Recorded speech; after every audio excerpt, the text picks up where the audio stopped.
तो दादाजी इस भरवा काटल गांव से आपका क्या नाता रहा है?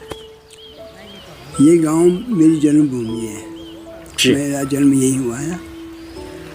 यही मेरी 8वीं तक पढ़ाई भी हुई। 8वीं के बाद मैं देहरादून विशेनाई में जो पलटन बाजार में वहाँ 12वीं तक मैंने वहाँ पढ़ाई करी।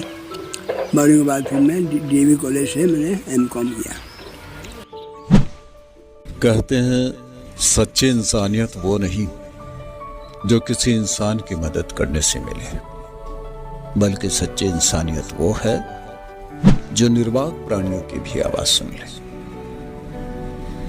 वो एक दिव्य इंसान है जिसके हाथों में करुणा है, जिसके हाथों में दया है और जिसके दिल में हर जीव के लिए जगह है।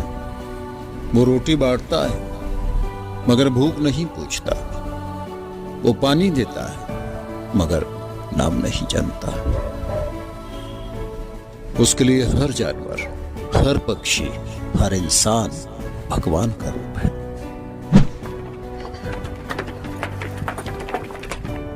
जहां वो चलता है वहां दुआएं खिलती हैं। जहां वो ठहरता है वहां सुकून बसता है। वो सच में दिव्य है क्योंकि उसने प्यार को सीमाओं से आजाद कर दिया है। जहां प्यार है वही परमात्मा है। फिर उसके बाद आपका किस तरह का जीवन शुरू हुआ? उसके बाद मैं सर्विस पे चला गया। मुजफ्फरनगर में 1 साल मैंने सर्विस की। मुजफ्फरनगर में। अच्छा। यूपी स्टील नाम की एक यूपी स्टील। अच्छा, यूपी स्टील। आप M.Com करने के बाद फिर मुजफ्फरनगर चले गए? Assistant accountant. अच्छा, ठीक है। वहाँ से फिर पंजाब में ये जॉब मिल गई। एक इंडस्ट्रियल केबल नाम की एक कंपनी थी वहाँ। जी। तो ये पावर केबल्स बनाती थी। वो रसिया को जाते थे मोस्टली ज़्यादा उनका। अच्छा। Power cable. अच्छा। तो जो पावर केबल थे वो रसिया को ज़्यादातर रसिया को जाते थे। अच्छा। ज़्यादा एक्सपोर्ट होता जी। था। तो वहाँ मुझे अकाउंटेंट अच्छा नौकरी मिल गई। पंजाब में किस जगह? राजपुरा जगह है। हाँ जी, राजपुरा अच्छा। पटियाला डिस्ट्रिक्ट में। अच्छा। राजपुरा जगह है। जी। जंक्शन है वो, राजपुरा जंक्शन। वहाँ पे मुझे इंडस्ट्रियल केबल्स में जॉब मिल गई थी। कहाँ नहीं रहे आप, है ना? दिल्ली रहे और कहाँ बताया आपने? मुजफ्फरनगर रहे, फिर पंजाब रहे। राजपुरा में। उसके बाद फिर आप रिटर्न यहाँ देहरादून आ गए। हाँ दादाजी, मेरा ये दूसरा प्रश्न ये है कि जिस तरह से हम इस भरवा काटल को वर्तमान की स्थिति में देख रहे हैं, अभी वर्तमान में जो देख रहे हैं, क्या ये पहले भी वैसा ही था या अभी कुछ चेंज हुआ है इसमें? नहीं, इतने सालों में चेंजिंग तो हुई होगी। काफ़ी चेंजेज आई हैं। हाँ, पहले क्या चेंजिंग आई है, क्या हम जानना चाहेंगे आपसे? आर्थिक स्थिति से भी और सामाजिक स्थिति से भी थोड़ा सा चेंजेज आई है। अच्छा। पहले आर्थिक स्थिति थोड़ा ठीक नहीं थी गांव की। ठीक नहीं थी। हाँ। अब फिर काफ़ी अच्छी हो गई है आर्थिक स्थिति। मतलब बहुत अच्छी तो नहीं कह सकते, पर पहले से बहुत बेहतर है। अच्छा। और सामाजिक स्थिति में भी काफ़ी कुछ बुराइयां थी गांव में। जी। इसमें सबसे बड़ी बुराई जो थी वो नशा। अच्छा। उसमें मुझे काफ़ी काम करना पड़ा। एकता गांव में नहीं थी। लोगों को उनको जोड़ना पड़ा, एकजुट करना पड़ा। फिर यहाँ पे सबसे पहले कॉकटेल पार्टी बंद करवाई। कोई कॉकटेल पार्टी नहीं करेगा किसी भी आयोजन में। अच्छा, इस भरवा काटल की बात कर रहे हैं? अच्छा। फिर गांव में मैंने थोड़ा सा आर्थिक स्थिति सुधारने के लिए एक समिति बनाई, ग्राम कल्याण समिति के नाम से। किस नाम से? ग्राम कल्याण समिति। ग्राम कल्याण संघ के नाम से। अच्छा। एक समिति बनाई। जी। उसमें गांव वालों से भी थोड़ा कंट्रीब्यूशन करवाता था। जी। और सरकार से भी सहयोग लेता था जी जी गांव के उसके लिए, जो भी यहाँ की सुविधाएं जो नहीं थी, यहाँ जी जी जी, सड़क नहीं थी, पानी, मतलब गांव के विकास के लिए। गांव के विकास के लिए तो सरकार से भी उनको कुछ सहायता ली, और गांव वालों को भी मैंने आत्मनिर्भर बनने के लिए, स्वावलंबी बनने के लिए प्रेरित किया। जी, बल्कि यहाँ एक मालतीजी आती थी उनकी तरफ से, संस्था की ओर से, हाँ जी हाँ जी, उनसे मेरा काफ़ी काफ़ी वो आती रहती थी। अच्छा तो यहाँ समूह, महिला समूह बनाया, अच्छा, कुछ चीज़ें जैसे हल्दी हुआ, अचार हुआ, जी, जैसे जंगल में आंवले वगैरह मिलते हैं तो जी, उनका अचार डलवाना, जी जी जी जी जी, इस तरह से काम गांव में वाह, बहुत ही अच्छा, बहुत ही अच्छा। ये संस्था की तरफ से किया गया है ये सरकार काम। की तरफ से किया गया। मेरा तीसरा प्रश्न आपसे यह है कि इस भरवा काटल गांव की ऐसी कौन सी मुख्य विशेषताएं हैं जो दूसरे गांव से इसको अलग करती है? वैसे तो यहाँ पर सारे गांव एक जैसे ही हैं, जी, रीति रिवाज वगैरह सब कुछ ज़्यादा भिन्नता नहीं है। हाँ, एक हम अपने गांव में एक रोखड़ा करवाते हैं जो कि आसपास के गांव में नहीं होता। रोखड़ा, रोखड़ा जो कि और गांव में नहीं होता, आसपास के और गांव में आसपास के और गांव में नहीं होता। अच्छा, तो इस रोखड़े में हम लोग, ये 9 दिन का होता है, और रात को सब गांव वाले इकट्ठे होके देवी देवताओं का आह्वान करते हैं, ढोल नगाड़े से उनको बुलाते हैं, देवी देवताओं को बुलाते हैं, आह्वान करते हैं उनको। अच्छा। वो देवी देवता आते हैं, जी जी, वो जो यहाँ के गाँववासी हैं वो नाचते हैं, उसमें देवी देवता उन पे आता है, बोलते हैं। अच्छा, वो खेलते हैं, देवी देवता आते हैं तो वो खेलते हैं, देवी, किसी पे देवी आती, किसी पे देवता आते हैं। देवता आता है, जी। तो वो नाचते हैं, फिर उनकी पूजा वूजा करते हैं। जी जी, और 9 दिन, 8वें दिन जो है उनको फिर लेके उन सारे देवी देवता गांव का एक परिक्रमा करते हैं। अच्छा। एक घेरा, सुरक्षा घेरा बनाते हैं। सुरक्षा घेरा, वो एक मान्यता है कि वो गांव सुरक्षित हो जाता है, सुरक्षित हो जाता है। देवताओं से सुरक्षित है, देवी अच्छा, देवताओं से सुरक्षित ठीक है। है। तो ये है हमारा है इस गांव में। तब मेरे आने पे मैंने शुरू करवाया था। बंद क्यों हुआ था, किन कारणों से बंद हुआ था? बस किसी ने जरूरी नहीं समझा, कुछ खर्चे थे, गांव गरीब था, खर्चे नहीं पूरे हो पाते थे, जी जी, और बाकी लोगों में ज़्यादा वो भी नहीं थी, इतनी जागरूकता, इतना वो भी नहीं था। जी जी जी जी, मैंने आने के बाद जब मुझे पता चला कि ये गांव वाले ने बंद कर दिया, तो मैंने इसको शुरू करवाया है। शुरू करा। ये जो रोखड़ा है, ये साल में आता है एक बार, या फिर कितने साल में? 10 साल में एक बार। 10 साल में एक बार रोखड़ा आता है। जी। ओह, अच्छा अच्छा। तो इसमें ये इस गांव के सारे लोग सम्मिलित होते हैं, हाँ जी। और देवी देवताओं का आह्वान किया जाता है, और ढोल लिंगाड़े बजते हैं, और फिर मनान बोलते हैं उसको, मनान लगता है। अच्छा, तो ठीक मनान है। में देवी देवता नाचते हैं, हाँ जी हाँ जी उसके साथ फिर और जी, गाँव वाले और इस पूरे गांव की परिक्रमा की जाती है, एक सुरक्षा घेरा बनाया जाता है ताकि ये गांव सुरक्षित रह सके। इस गांव में विकास को लेकर आपकी क्या भूमिका रही? विकास को, मैं जब इस गांव में पहली बार नौकरी छोड़ के आया था, जी जी, पंजाब से। पंजाब से, हम्म, घरवाली की मृत्यु के बाद, जी। प्रवास के बाद यहाँ जब गांव में आया था, तो गांव में सबसे जो मैंने देखा कि लोगों में आपस में एकता नहीं है, जी, सब आपस में एक दूसरे से झगड़ा लड़ाई। फिर मैंने गांव वालों को इकट्ठा करना शुरू किया। जी जी, तो गांव वालों को इकट्ठा करने के बाद फिर मैं बच्चों को भी देखा, बच्चों को भी यहाँ पर अच्छा माहौल नहीं मिल रहा था। जी, मैं एक बार जब गांव में घूम रहा था, तो एक बच्चे को मैंने आवाज़ देते हुए सुना कि कौन सी बीड़ी लाऊं, कौन सी बीड़ी लोने, ओके दरबारी में कौन सी जी। बीड़ी लोने।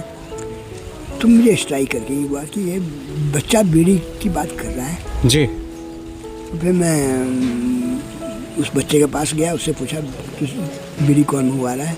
हाँ उसने कहा मेरे घर में मंगवा रहे हैं। मैं उसको लेकर उसके घर में गया, घर वालों को समझाया, डांटा भी। फिर मैंने सोचा कि ये मैं किस किस को कितनों को डांटूंगा और कौन मेरी बात मानेगा। बिल्कुल सही कह रहे हैं। तो फिर मैंने उन बच्चों को इस माहौल से निकालने के लिए, दूसरा मैंने एक ये भी देखा था कि बच्चे नेचुरल खेलते हैं, शरारत करते, उनको घर वाले शरारत समझते हैं, जी उनकी पिटाई करते हैं, गालियाँ देते हैं। जी तो वो भी मुझे बहुत बुरा लगा था। तो मैंने कहा इस माहौल से बच्चों को निकालने के लिए मैंने ये बच्चों को अपने घर में बुलाना शुरू किया। बच्चे स्कूल से आते थे और मेरे पास आते थे, मैं उनको टॉफ़ी बिस्किट वगैरह खिलाता था जी और यहीं पे उनको थोड़ा सा संस्कार सिखाता था, थोड़ा सा उनको होमवर्क करवाता था। जी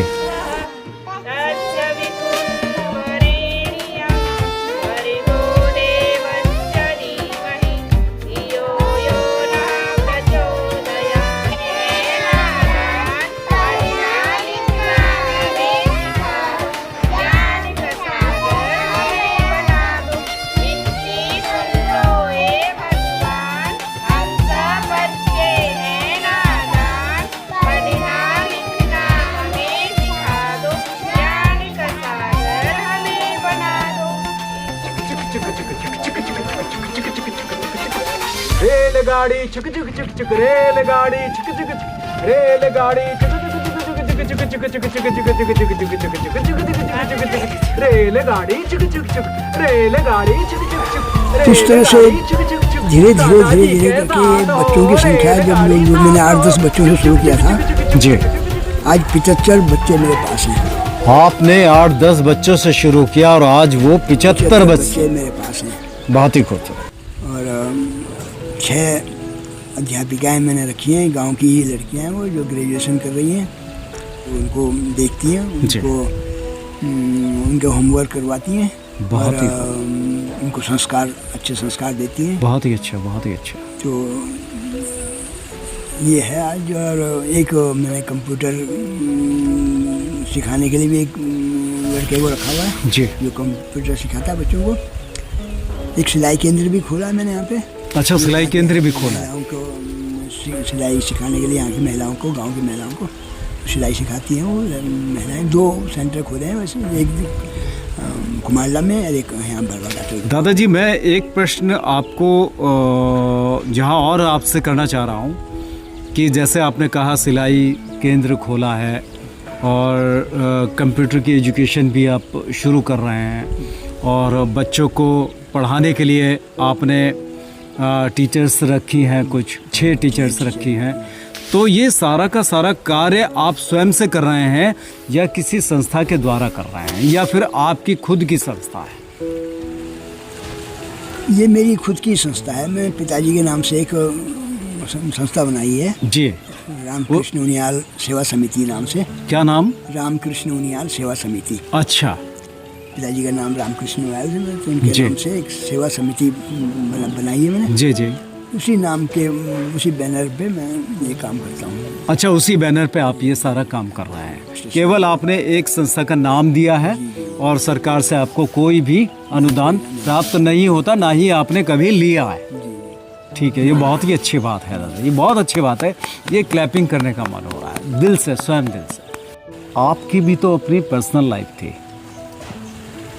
आप भी जी सकते थे औरों की तरह, तो आपने जीने का यही माध्यम क्यों चुना? ऐसा था ही, मैं इस गांव में मैंने जन्म लिया था। इस समाज ने मुझे इतना बड़ा किया, तो मेरी सामाजिक जिम्मेदारियां भी थी, इस गांव के प्रति मेरी जिम्मेदारी भी थी। तो मैं उस जिम्मेदारी को पूरा करने के लिए, इन बच्चों को अच्छे संस्कार मिले, देश हमारा ये हमारे देश के नव भारत के निर्माता हैं ये बच्चे। तो ये अच्छा भारत बने, हमारा संस्कारी भारत बने, यही इच्छा मेरी थी जिसमें ये प्रयास किया, शुरू किया। मैं ये समझता हूँ कि जो हमारे दर्शकगण हैं वो इस बात को जो कि दादाजी कह रहे हैं और साथ में कर भी रहे हैं, जो कि बिल्कुल सत्य है, अगर इससे वो सीख लें तो ये भारतवर्ष एक फिर से सोने की चिड़िया कहलाएगा। हर सुबह जब दुनिया नींद के आगोश में होती है, एक अधेड़ उम्र का आदमी अपने हाथ में लकड़ी का डंडा लिए धरती माँ को प्रणाम करता है। वो जाता है जंगल किनारे जहां शीतल वायु बहती है।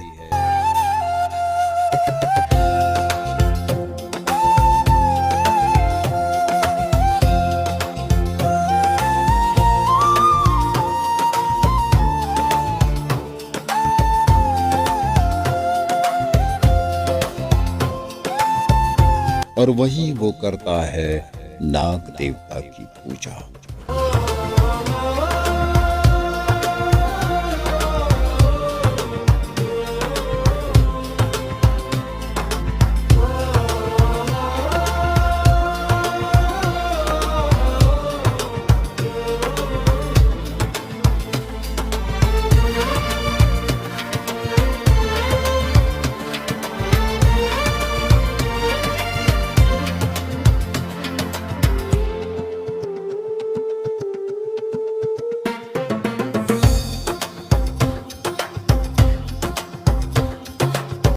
लोग कहते हैं अब उम्र हो गई है, आराम कर लो, पर वो मुस्कुरा कर कहता है शक्ति शरीर में नहीं विश्वास में होती है। उसके माथे पर पसीना नहीं, आस्था की चमक होती है। उसकी सांसों में डर नहीं, श्रद्धा की अग्नि होती है। हर बार जब वो डंडा धरती पर टिकाता है तो लगता है जैसे कह रहा हो, मैं अभी जिंदा हूं, मैं अभी झुका नहीं। वो हमें सिखा जाता है, भक्ति अगर सच्ची हो तो उम्र नहीं, जिंदगी बदलती है। जी हां, जिंदगी बदलती है। जिसके अंदर विश्वास की ज्वाला जलती है, उसे कोई अंधेरा कभी नहीं रोक सकता, कभी भी नहीं, कभी नहीं, कभी नहीं।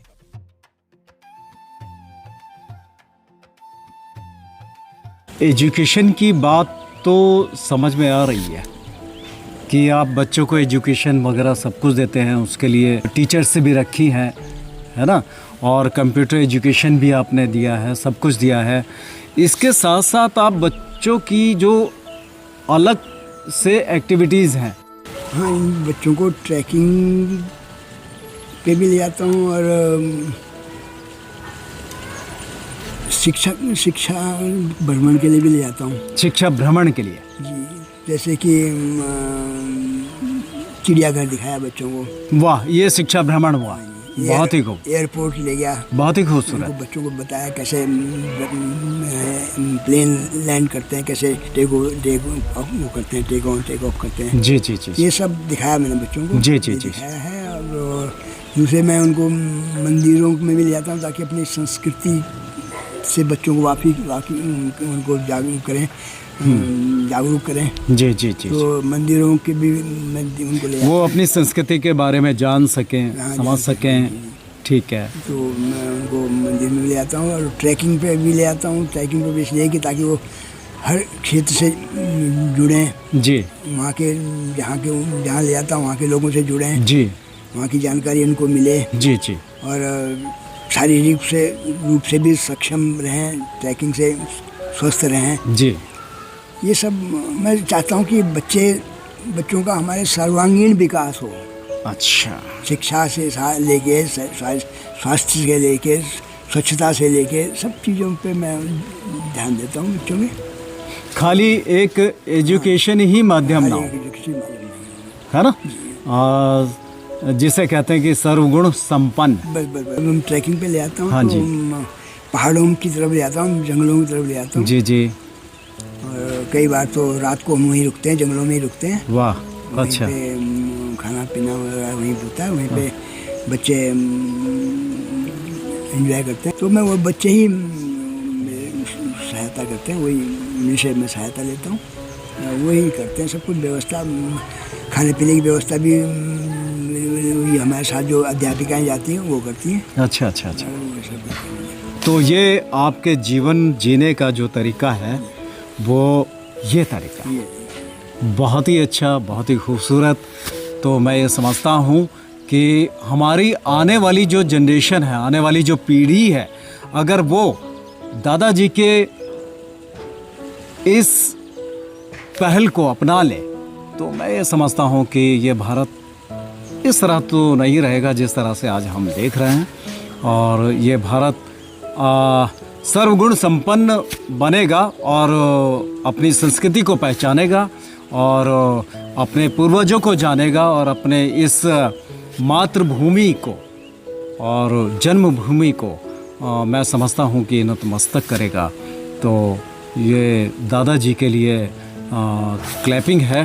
तो यहाँ पर कुछ लाइंस मुझे याद आ रही हैं हरिवंश राय बच्चन जी की कि नन्ही चींटी जब दाना लेकर चलती है, चढ़ती दीवारों पर 100 बार फिसलती है, चढ़कर गिरना, गिरकर फिर से चढ़ना उसे ना खलता है। मन का विश्वास रगों में साहस भरता है, मेहनत उसकी बेकार नहीं होती, लहरों से डरकर नौका पार नहीं होती। बहुत ही अच्छा, बहुत ही दादाजी, जैसे कि देखने को मिल रहा है कि आज की जो युवा पीढ़ी है वो पहाड़ से पलायन कर रही है, प्लेन्स की तरफ, गांव को अपने छोड़ रही है। क्या रीजन है, क्या कारण है? देखिए सब ऐसा है कि पहाड़ों में सुविधाओं की बहुत कमी है। न तो स्वास्थ्य के लिए कोई सुविधा है, न स्कूल हैं बच्चों के लिए, न सड़कें हैं। तो बच्चों के अच्छे भविष्य के लिए लोगों को पलायन करना पड़ रहा है शहरों की तरफ। सबसे बड़ा कारण तो ये है। क्या कुछ ऐसा नहीं हो सकता कि जो नई पीढ़ी है, जो यूथ है, वो पलायन ना करें और अपने पहाड़ में ही रहें और उसी को डेवलप करें? मैं देख पा रहा हूँ कि शायद हम लोग देख पा रहे हैं कि बाहर के लोग आकर वहाँ पर प्रोग्रेस करते हैं, लेकिन अपने ही युवा अपने ही पहाड़ को छोड़कर पलायन कर जाते हैं। ये मैं जानना चाहता हूँ आपसे कि बाहर के लोग आकर वहाँ सक्सेस हो रहे हैं, जैसा कि आपके भी संज्ञान में है, जहाँ तक मैं समझता हूँ। तो ये क्या कारण है? इसका सबसे बड़ा कारण तो है आर्थिक कारण है। आर्थिक? गांव के लोगों के पास इतना धन नहीं है जी जो कोई उद्योग खोल सकें या कुछ कर सकें। जी जी सब कृषि पे निर्भर रहते हैं जी। और कृषि में अब उतनी उत्पादकता नहीं रही उतनी, तो उसकी वजह से गांव के लोग कुछ कर नहीं पाते हैं जी। इसलिए उनको प्लान ही करना पड़ता है। जी जी जी जी जी जी। और शहर के लोग, उनके पास पैसा होता है, ऐसा होता है। पैसा रहता है तो आगे पैसा लगाते हैं, इन्वेस्ट करते हैं, तो इसलिए वो जी सबसे बड़ा कारण यही है। बिल्कुल सही कहा आपने। और मैं जहाँ तक समझता हूँ कि ये सारी स्थितियाँ जो है इससे जो दो चार हो रहे हैं, जो आज के युवा जो दो चार हो रहे हैं, तो सरकार को कहीं ना कहीं इस विषय पर ध्यान देना पड़ेगा। बहुत मैं ये समझता हूँ बहुत जरूरी है। जी, बहुत सरकार अगर सुविधाएं पहाड़ों में सुविधाएं दे, हाँ, मुहैया कराएं। मुहैया कराएं, हाँ जी। तो कोई कारण नहीं है कि जो लोग पलायन करें। पलायन कर सब अपनी देवभूमि को जी जी बहुत जी जी जी जी बहुत चाहते हैं। अपनी देवभूमि के छोड़ के कोई नहीं जाना चाहता, नहीं जाना चाहता। लेकिन मजबूरी है उनकी, मजबूरी इसलिए जाना। जी दादा जी, सबसे पहले तो मुझे मैं आपके इस विषय में बात करना चाहूँगा कि नेचर को लेकर आपका किस तरह का योगदान रहा है। कहने का मतलब है कि नेचर के प्रति आपने अभी तक क्या किस तरीके के कार्य किया है। नेचर के प्रति तो मैं बच्चों से वृक्षारोपण भी करवाता हूँ। वृक्षारोपण बच्चे करते हैं जी। और स्वच्छता के, जैसे कि जंगलों में आप देखते होंगे कि लोग शराब बनाते हैं, उसको भी मैं नष्ट करता हूँ, उसे करता हूँ जी जी जी। ताकि नई पीढ़ी जो है, वो नई पीढ़ी को भी ये शिक्षा देता हूँ और उन्हीं से, नई पीढ़ी से ही ये नष्ट करवाता हूँ। जी जी जी जी। ये नेचर के, और बाकी बच्चों को भी मैं बताता रहता हूँ कि हमें प्रकृति से मिल के चलना है, प्रकृति के साथ साथ चलना है, तभी हम स्वस्थ भी रहेंगे और प्रकृति भी स्वस्थ रहेगी और सब कुछ अच्छा रहेगा। मतलब ये है कि प्रकृति के साथ जुड़कर चलना चाहिए हम सबको, और सिर्फ बच्चे ही नहीं, बुजुर्ग तो चलो प्रकृति के हिसाब से ही चलते हैं, बट आजकल की जो युवा जनरेशन है, मैं काफ़ी हद तक देख रहा हूँ लोग सिगरेट पीते हैं और सिगरेट ऐसे ही फेंक देते हैं जंगलों में, जिस वजह से जंगल भी ख़राब हो जाते हैं हमारे। और जलती हुई सिगरेट क्या है, चिंगारी का काम करती है और सारा जंगल उससे तबाह हो जाता है। यहाँ तक कि उसमें रहने वाले जितने भी जीव जंतु, जानवर इत्यादि, ये सब उसी एक छोटी सी गलती के कारण बेचारे मारे जाते हैं। तो क्या आपको लगता है कि युवा जनरेशन को इस बात की सीख होनी चाहिए, या इन चीज़ों से किस तरह से बचा जाए? मतलब कहने का मतलब ये है मेरा। उससे ज़्यादा जो और उससे पहली जनरेशन है, जिसको आप 40-45-50 साल के लोग हैं, वो ज़्यादा लापरवाह हैं इस मामले में। युवा जनरेशन तो मैंने देखा है कि बहुत से काफ़ी अपने को संयत में रखती है। लेकिन ये जो है प्रौढ़ जनरेशन जो है, ये जो है वो थोड़ा सा लापरवाह है इस मामले में। क्योंकि मैंने भी कई बार एक जंगलात के साथ आग बुझाने का काम किया है। अच्छा। तो उसमें भी मैंने देखा है कि जो दोषी जो होते हैं वो यही होते हैं। मतलब ये है सर कि वन विभाग के साथ भी आपने कार्य किया है, मतलब उनकी जो आग बुझाने में सहायता करी है।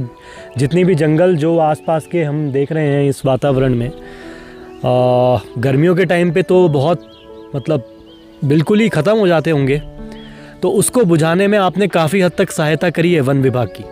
जी हाँ, मैंने वन विभाग के साथ मिलके कई बार जंगलों की आग को नियंत्रण करने में उनकी सहायता की है।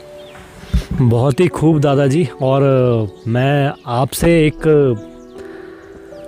बहुत बड़ी प्रेरणा लेना चाहूँगा, और आज मैं ही नहीं, हमारे जितने भी दर्शक हैं ये भी आपसे प्रेरणा लेना चाहेंगे। और मैं समझता हूँ कि एक दादाजी अगर 30 घर में से एक पैदा हो जाए दादाजी जैसा, तो पूरा देश और पूरी आगे वाली जनरेशन सब सुधर जाए और ये बिल्कुल आगे की तरफ पहुंच जाए, और हमारा इंडिया जो है वो सैकड़ों में एक कंट्री बन जाए। मैं इसी के साथ इजाज़त चाहूँगा। बहुत बहुत शुक्रिया। तो कविता उनियाल जी, आपको 5 वर्ष हो गए जैसा कि आपने बताया। हाँ जी सर। इस भरवा काटल में जी इन 5 वर्षों में आपने क्या क्या देखा? हाँ सर, 5 वर्ष में सर, जैसे कि पहले मैं बताना चाहूँगी कि जैसे मैं देहरादून में रहती थी, मेरा मायके देहरादून है, तो वैसे ही जैसे मैं यहाँ पर आई मतलब गांव में, तो मैंने बहुत सारे चेंजेस देखे। मतलब बहुत सारी चीज़ें मुझे सीखने को भी मिली, बहुत सारी चीज़ें देखने को मिली मेरे को यहाँ गाँव में। जैसे मैंने मोस्टली मैंने ये नोटिस किया है, मतलब जैसे हमारे ताऊ जी हैं, बड़े ताऊ जी, तो मतलब ये हमेशा मतलब कर्मठ रहे हैं, मतलब काम के प्रति, बच्चों के प्रति, मतलब बड़ों के प्रति, कि कहीं से मतलब हमें कोई सहयोग मिले हमारे बच्चों के लिए, मतलब कुछ ना कुछ मतलब सहयोग करते हुए आ रहे हैं 5 साल से, जो मैंने देखा है। मैं ये जानना चाहूँगा, अभी आपने ताऊ जी का नाम लिया, जी जी जी। ठीक, अब मैं ताऊ जी को किसी ऐसे नाम से भी ये चर्चित हैं ताऊ जी, जो कि पूरा भरवा काटल उस नाम से जानता हो, क्या नाम है? किस नाम से पुकारा जाता है? दादाजी। जैसे कि हमारे छोटे बच्चे हैं, वो तो मतलब सुबह ही मतलब जैसे छुट्टी होती है बच्चों की, तो सुबह ही हम देखते हैं कि बच्चों की चहल पहल ताऊ जी के आगे, मतलब ना, तो दादाजी प्रणाम, मतलब जैसे स्कूल से आते इनको हैं कहने का दादाजी, मतलब यह है कि हाँ। दादाजी के नाम से ही प्रसिद्ध है। हाँ जी, ठीक है ना, पूरा भरवा काटल इनको दादाजी के नाम से जानता है। जी जी जी। ठीक है। और मैं कुछ जानना चाहूँगा, कुछ आपके उद्योग के बारे में जानना चाहूँगा, या फिर आप हाउस वाइफ हैं? जी, जी। आपको क्या है? सर जैसे कि मैं हाउस वाइफ हूँ, अभी रिसेंटली मतलब 1 ईयर हुआ है, हम एक समूह से जुड़े हुए हैं। जी। हमने जैसे बच्चों के साथ, हमारे भी बच्चे जैसे छोटे हैं, मतलब घर में अपना काम कुम निपटा के हम 2 घंटे निकालते हैं, तो मतलब कभी हम धूपबत्ती बना लेते हैं। बीच में भी रिसेंटली हमने होली आई थी, तो होली के कलर बनाए। Very good. और अभी हमने रिसेंटली जैसे सीजनली था गर्मियों का, तो उसमें हमने बुरांस के जूस थे, बुरांस का जूस बनाया अपना, मतलब अपना पहले उसे साफ़ किया है, देन उसके बाद हमने जूस, और फिर हमने मार्केटिंग भी करी है। बहुत ही खूब, बहुत ही खूब। क्या नाम बताया? कविता। कविता जी, बहुत ही खूब। अब हम आगे बढ़ते हैं। इनका नाम भी कविता उनियाल है, और जैसा कि अभी फर्स्ट नंबर से बताया है मुझे कविता उनियाल जी ही ने कि ये बुरास का जूस वगैरह बनाते हैं, और मतलब कहने का ये हाउस वाइफ भी हैं, और इसी के साथ साथ ये लघु उद्योग भी करते हैं, छोटे छोटे उद्योग करते हैं, जैसे कि बुरास बनाना, धूप बत्ती बनाना, अगरबत्ती बनाना, मोमबत्ती बनाना, और आई होप कि शायद यहाँ पर माल्टा भी होता है, तो माल्टा भी आप लोग यूज़ करते होंगे, है ना, तो उसका भी जूस वूस बनाते होंगे। तो ये सारी चीज़ें हैं, ठीक है ना। तो आपसे मैं ये जानना चाहूँगा कविता जी कि जैसा इन्होंने बोला कि बुरास का जूस, ये बुरास का जूस आप लोग किस लिए बनाते हैं? बुरांस का जूस के बारे में जो आप मुझसे पूछ रहे हैं, हम जूस बनाते हैं, फिर उसकी मार्केटिंग खुद के लिए भी बनाते हैं और दूसरों के लिए भी देते हैं। ठीक तो है। उसमें हमने इस बार जो बनाया है जूस 150 लीटर, यहाँ 160 लीटर जूस बनाया हमने। 160 लीटर हमने बुरांस का जूस बनाया है। हाँ जी। और पुदीने का जूस तो हमने बाद में ट्रेनिंग, अरे वाह, पुदीने का जूस। हाँ। तो उसकी थोड़ी हमने कम ही बनाया, उसे 20 या 30 लीटर तक का बनाया हमने। अच्छा। तो उस चीज़ की मांग हमें बहुत हुई, पर हमने बनाया, उसका कच्चा माल पहले तैयार करना पड़ता है ना, तो हमने कम तैयार किया था, तो हमें थोड़ा हुआ, पर मतलब मार्केट में उसकी बहुत मांग है। यानी कि बुरास से ज़्यादा पुदीने के जूस की डिमांड ज़्यादा है मार्केट में। अब हम तीसरे नंबर पे आते हैं, सुनीता नेगी जी। तो सुनीता नेगी जी, मैं आपसे ये जानना चाहूँगा कि क्या आप भी इनके साथ जुड़े हैं? आपने भी कुछ कार्य किया है क्या? हम सबसे पहले तो हम गृहिणी हैं, घर का काम करते हैं, जी। हमारी खेती बाड़ी है, पशु हैं जी। हम इसमें मतलब खेती बाड़ी में हमारी साग सब्जी होती है, अनाज हमारा घर में होता है, अपने लिए होता है, जो बाद बाकी रहता है हम बेचते हैं, उससे हमें आय मिलती है।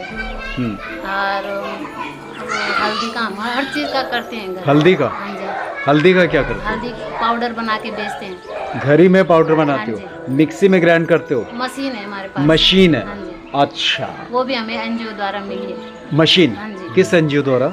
ये अमर उजाला। अच्छा, इन्होंने मशीन अवेलेबल की। अच्छा, ठीक है। अच्छा, उसको फिर वो मार्केटिंग करते हाँ हैं, जी। उनके लिए करते हो आप हमारी काम? जितनी डिमांड होती है हम पूरी नहीं कर पाते। अच्छा, इतनी डिमांड होती है। ओके। साग सब्जी की हम पूरी नहीं कर पाते। अच्छा अच्छा अच्छा, मैं ये जानना चाहूँगा कि भरवा काटल में जिनके माध्यम से ये सारे काम हो रहे हैं, चाहे वो छोटे हों चाहे वो बड़े हों, चाहे वो एजुकेशन से रिलेटेड हो या किसी भी चीज़ से, किसी भी वर्क से, मैं ये समझता हूँ कि तक पहुँचने के लिए भी किसी ना किसी का सहयोग आप लोगों के माध्यम से हुआ होगा, जो आप लोगों को वहाँ तक लेकर गया होगा, ठीक है ना। मैं उस शख्स का नाम जानना चाहता हूँ। वो शख्स है हमारे दादाजी। वेरी गुड, दादाजी। जैसे बोलते हैं कि जैसे महात्मा गांधी को सब बापू बोलते थे, हाँ। इसलिए हमारे भरवा काटल के जो भी बोलेंगे उनको दादाजी बोलते हैं। हमारे बच्चों के दादाजी तो हमारे भी दादा। वाह, बहुत ही खूबसूरत, बहुत खूबसूरत, बहुत ही और अच्छा। हम उनसे बहुत प्रभावित हैं, क्योंकि हम तो बहुत सौभाग्यशाली हैं कि हमें मतलब दादाजी जैसे हमारे गांव में हैं। वो सुबह बच्चे जब हम सोते हैं तो वो बच्चों को लेने के लिए आते हैं, उनको जॉगिंग में ले जाते हैं, बहुत सारे काम मतलब बच्चों की पढ़ाई से लेकर खेल कूद से लेकर प्रतियोगिता से लेकर सारे काम। और तो उनके साथ हमें भी कहीं जैसे कहीं पार्टियों में जाना हो, वो हमें भी समर्थन देते हैं। हम तो बहुत आभारी हैं उनके। आप उनके आभारी हैं और उनके साथ साथ ऊपर वाले के भी आभारी हैं। इसलिए आभारी हैं क्योंकि उन्होंने दादाजी जैसा इंसान आप लोगों के समक्ष हम भेजा बहुत है। सौभाग्यशाली हैं कि सौभाग्यशाली। हमारे- हाँ जी। और ये सौभाग्य जो है ये बना रहे हमेशा हमेशा। हाँ जी। तो इसी तरह से, लेकिन ये दादाजी जो हैं इनकी आयु कितनी हो चुकी है? इनकी आयु होगी 85 तक। 85 ईयर्स ओल्ड, और आज भी यंग हैं, आज भी बिल्कुल आज एकदम भी सीढ़ियाँ हमसे ज्यादा कर्मठ। एक्टिव कर्मठ। हम तो सुबह उठने में भी आलस करते हो, हाँ, तो सुबह 4 बजे उठ के अपना नहाना धोना, फिर हमारे घर में आके हमारे बच्चों को जॉगिंग में ले आने के लिए, बल्कि हमारे ही बच्चे कभी कभी कर देते कि आज हम नहीं जाते, पर दादाजी का आना छूटता नहीं। बहुत ही खूबसूरत, बहुत खूबसूरत सुनीता जी, आप धन्यवाद। इसी के साथ अब हम चलते हैं चौथे नंबर पे लक्ष्मी जी के पास। लक्ष्मी जी, आपके पास लक्ष्मी है या नहीं है? चलिए खैर, गाँव भरोकाटल में रहते हैं घर और सभी गाँव भरोकाटल में रहते हैं। हाँ जी। खेती बाड़ियाँ काम करते हैं, घर का काम जो होता है ये जी जी जी जी जी। और मिलकर सभी हम धान काटते हैं, धान बोते हैं, लगाते हैं, जी। मतलब गेहूँ बोते हैं, जी। मिलकर काटते हैं सभी लेडीज हैं। बहुत ही खूबसूरत। और साग सब्जी लगाते हैं। हाँ जी। शिमला मिर्च और गोभी आलू जो सब्जी होती है, जी। और सभी मिलके मतलब मार्केट देते हैं। मार्केट देते हैं। अच्छा ठीक है। और इनके साथ साथ आप वर्क भी करती होंगी, जैसा कि इन्होंने कहा हल्दी बनाना, बुरास बनाना, इन्होंने कहा पुदीने का जूस साथ बनाना, सभी करते है ना, ये सब आप लोग मिल के जूस काम करते बनाना। हैं। ठीक है ठीक है ठीक है ठीक है। तो ठीक है, आपको स्पेशल क्या लगता है यहाँ पर भरवा काटल में? क्या चीज़ स्पेशल लगती है? क्या लगता है कि मतलब इनका भरवा काटल में आप किसको धन्यवाद अदा करना चाहेंगे? दादाजी। गुड, वेरी गुड, दादाजी को धन्यवाद करना चाहेंगे। अब हम आगे बढ़ते हैं, सुलोचना जी के पास चलते हैं। सुलोचना जी, आपको इस भरवा काटल में कितना समय हो गया है? मुझे 31 हाँ? 31 साल। अच्छा, आपको 31 वर्ष हो गए हैं? जी। अच्छा, वेरी गुड। अच्छा, आप लोग इस 31 वर्ष में आप लोगों ने क्या चेंजिंग देखी यहाँ पर? 31 साल बहुत होते हैं जीवन में। हाँ, तो आपने क्या चेंजिंग देखी? 31 साल पहले ये भरवा काटल कैसा था? मतलब देखना क्या है, बस सब कुछ ठीक ही है, मतलब नहीं, 31 साल पहले कैसा और था? इससे पहले तो मतलब इतना हुआ नहीं था, पर अब तो धीरे धीरे मतलब इस समूह वाले भी आने लगे। हाँ। और इसमें हमने बहुत कुछ सीखा, कि जैसे धूपबत्ती बनानी सीखी। जी। और इसमें कैप्सूल बनाया हमने हल्दी कैप्सूल वाले। काहे का? हल्दी वाले कैप्सूल भी बनाए आपने? जैसे कि दूध में हल्दी लेते हैं शाम को, वैसे कैप्सूल तो आजकल कैप्सूल बनाया कि मतलब वो मतलब हिसाब से मतलब खाना होता है फिर। कैप्सूल। हाँ जी, भंजीरे भी लगाई थी। क्या चीज? जानते हो भंजीरा? अरे भंजीरा क्यों नहीं जानता, मेरा बचपन गुजरा है भंजीरे में। भंजीरा वो होता है, उसको हम झाड़ते हैं तो उसमें से छोटे छोटे दाने निकलते हैं, काले काले इस टाइप। साल हमने वो भी लगाई, तो 5-6 हज़ार की वो भी उसको बेच दी खाते हमने। भी हैं हम, उसको खाते हैं। हाँ जी, हाँ, मिल के लगाई हमने ना, 2 महिलाओं ने अच्छा, भंजीरा लगा दिया? लगा दिया, ये खेत में खूब सारा लगा दिया हमने। गुड, तो 5-6 हज़ार की वो बेच दी हमने। Very good. वो तो हमें बहुत ही अच्छा लगा, इस अवेयर हम चैनल को बहुत अच्छा लगा आप लोगों से बातचीत करके। और इस अवेयर हम चैनल के माध्यम से ही मैं संस्था का भी धन्यवाद करना चाहूँगा। हम संस्था, जो हम संस्था है वो ही आप लोगों का इंटरव्यू आज अवेयर हम चैनल के माध्यम से ले रही है। बहुत बहुत धन्यवाद। मिट्टी की खुशबू में तेरा जुनून बसता है, तू दूसरों के दर्द में खुद को ढूंढता है। ना शोहरत का लालच, ना नाम की परवाह, तेरा कर्म ही है तेरा असली गवाह।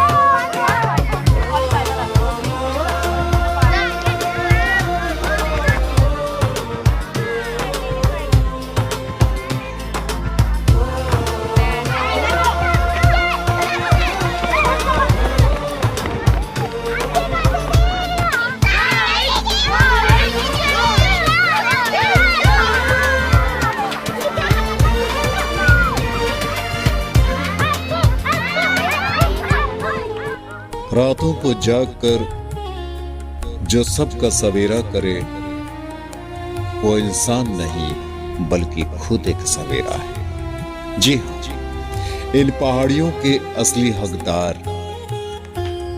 हम सबके प्रिय दादाजी। जी हाँ दादाजी।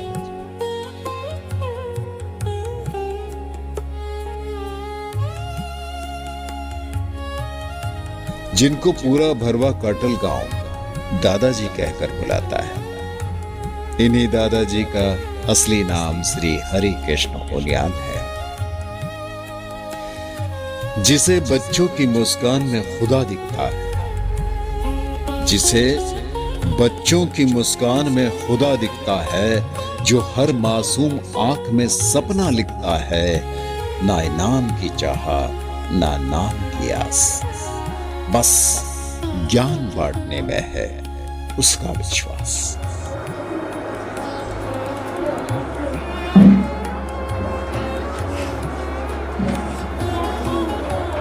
राष्ट्रगीत को कितने साल हो गए? 150 साल है? 150। ये कल 7 तारीख को 150 साल पूरे हो गए। ये किसने लिखा था?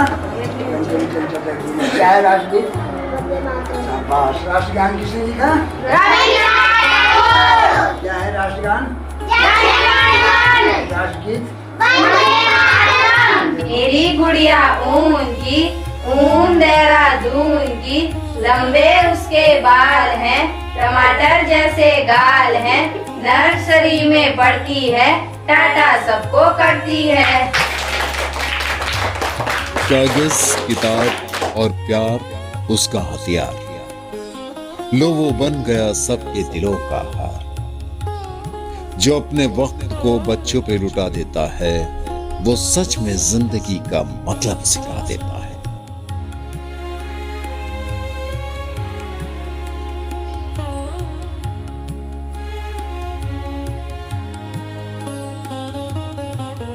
जिसके अंदर विश्वास की ज्वाला जलती है, उसे कोई अंधेरा कभी नहीं रोक सकता। कभी भी नहीं, कभी नहीं, कभी नहीं।